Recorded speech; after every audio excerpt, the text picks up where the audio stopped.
Héctor. La desgracia de tener que tratar con estos personajillos criminales que han además cometido tantos delitos y tan innombrables, además, las conductas, solo tiene dos caminos en términos prácticos. Uno, buscar un acuerdo de sometimiento, de paz, de como usted lo quiera llamar, en el que usted conviene unas condiciones para que los señores dejen de cometer esos delitos. Y la segunda es que el Estado tenga la capacidad de someterlos. Esa segunda es la que desgraciadamente nunca hemos sido capaces Néstor. de tener, porque claro que este yo puedo estar gobierno de no quiere acuerdo, y el anterior quiso y no pudo. Pero Entonces, y este no quiere, o sea, acá sí es imposible. Y el anterior quiso y no pudo. Es que yo creo que tenemos que ser prácticos, porque yo puedo suscribir todo lo que dijo María Consuelo. Déjeme hacer un paréntesis. En el anterior gobierno, cayeron algunos cabecillas. Quiso y no pudo. Sí, Iván Márquez está mutilado y enfermo en una clínica en Caracas. No por el gobierno. El gobierno. Está mutilado y enfermo en una clínica en Caracas. Usted sabe, entre otras cosas, por algunos de los... Que los dio de baja ¿quién?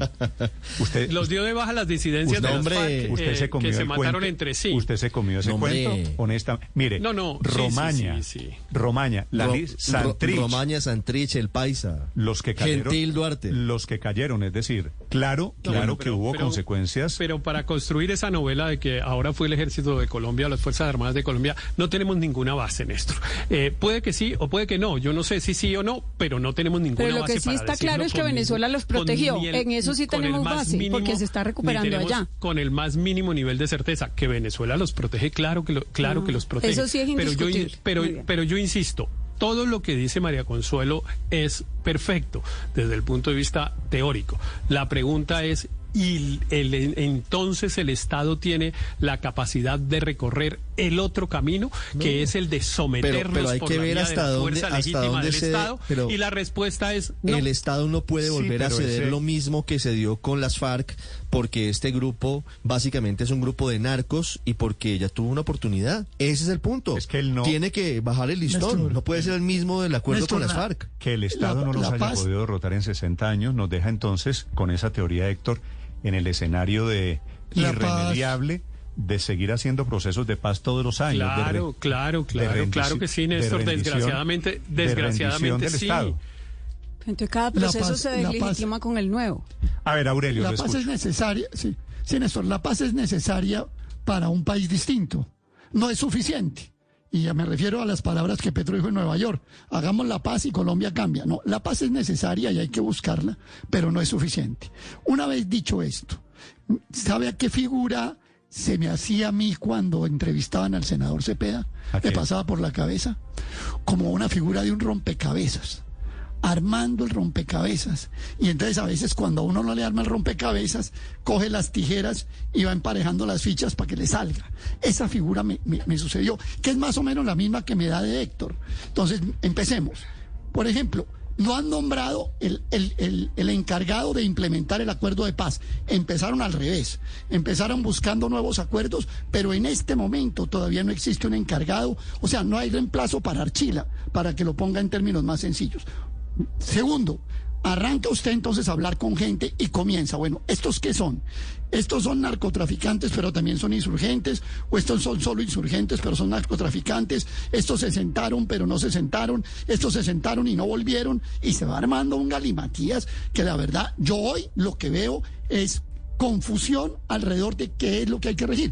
Usted le preguntaba al senador Cepeda y tal cosa, no, eso lo veremos en la medida en que se desarrolla. Y entonces Héctor dice, sí, pero seamos pragmáticos. Bueno, entonces seamos pragmáticos, entonces corramos todavía, agrandemos más la tasa moral de cambio, a ver quiénes caben, pero entonces resulta que caben unos y no caben otros. Mire, la verdad, Néstor, es que a esto le falta demasiadas definiciones de línea, de claridad, para que el país tenga certeza de que vamos a esa paz.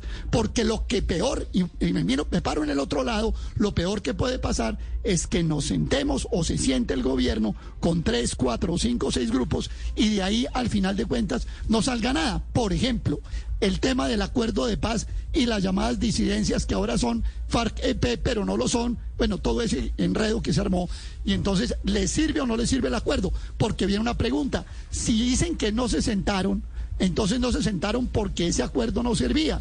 Entonces hay que hacerles otro que sí les sirva, por ejemplo. Pero además, sabe pues que... Aurelio, pues claro que hay que hacerles otro acuerdo. Me preocupa otra cosa, y es que el punto de partida de este proceso fue el punto de llegada de 4 años difíciles de negociaciones con el gobierno Santos. El gobierno Santos llegó al cese bilateral del fuego, ¿no? Al final, cuando ya estaba listo el acuerdo.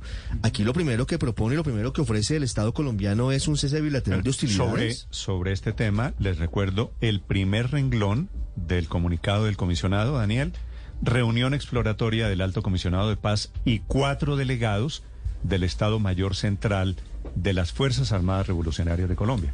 Esto es como si se hubieran acabado 6 años en que supusimos que no había... Yo creo que el Colón no existió. Será bueno que el comisionado hablara, que le explicara al país cuáles son las ideas que tiene de la paz total. El comisionado... ¿Y por qué los llama el comando de las FARC-EP? Es decir, como si no hubiéramos tenido 5 o 6 años de acuerdo de paz, hubiéramos discutido, se les hubiera dado la oportunidad.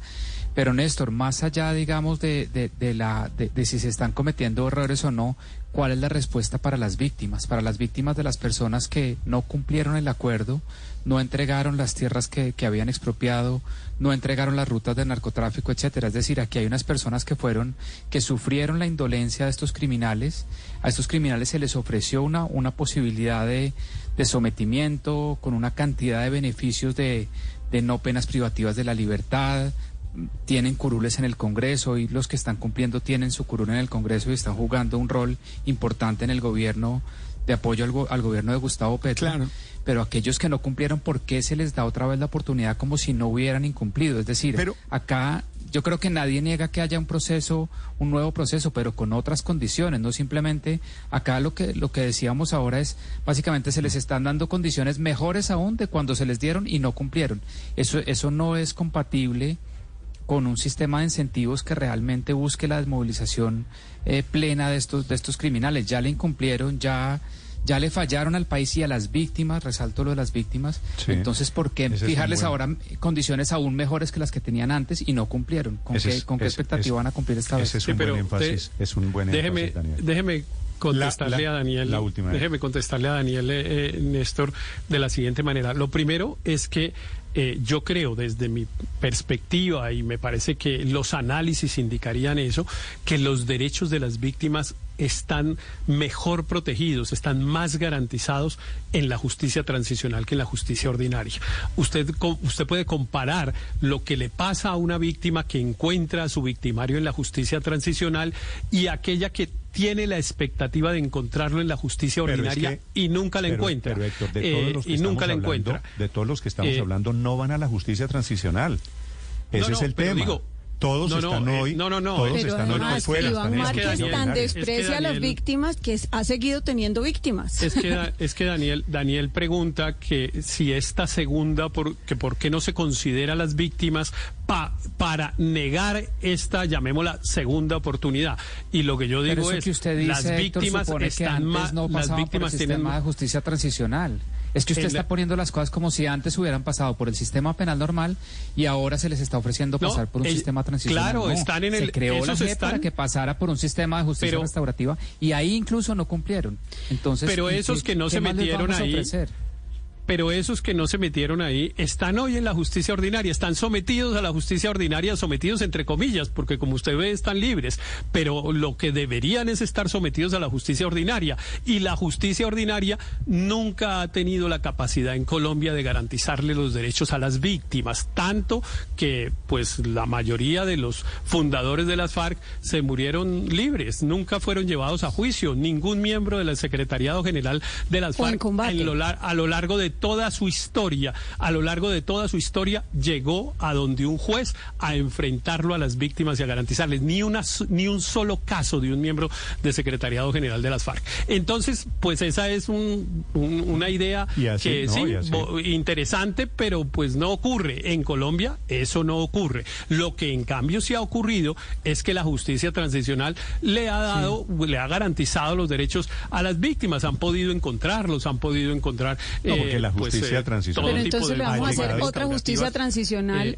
a pesar inclusive de que Iván Cepeda los vamos a someter. o los vamos a someter, María Consuelo, cualquiera de las dos. Si dice... esta tarde los capturan, pues que los pongan a la justicia ordinaria. Ahora, si nos toca seguir esperando 40 años para que los capturen o se